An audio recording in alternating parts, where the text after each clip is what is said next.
518,000 pesos na halaga na smuggled na sigarilyo na-recover sa checkpoint ng mga otoridad sa Sultan Kudarat, Maguindanao del Norte. Ang buong detalye ay mula kay Patrolwoman Angela Bandarlipe.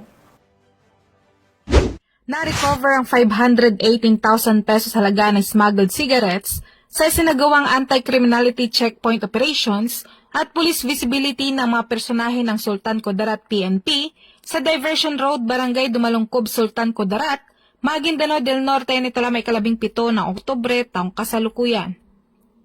Ayon kay Police Lieutenant Colonel Hector E. Tanyo Jr., Acting Chief of Police ng Sultan Kudarat MPS, bandang alas 9:50 ng gabi ng nasabing petsa nang makatanggap ng ulat ang naturang istasyon mula sa isang concerned citizen tungkol umano sa mga hinihinalang mga abandonadong smuggled na sigarilyo.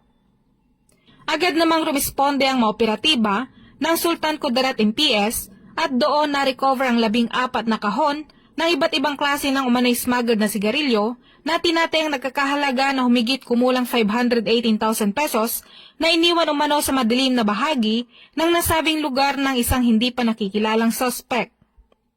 Ang mga na-recover na sigarilyo ay nasa kustodiya na ng Sultan Kudarat MPS para sa dokumentasyon at wastong disposisyon.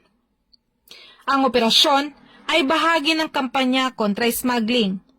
Hinihimok ng kapulisan ang publiko na makipagtulungan sa pagbibigay ng impormasyon at tinitiyak na magpapatuloy ang operasyon para sa ligtas at maayos na kalakalan ng Bangsamoro.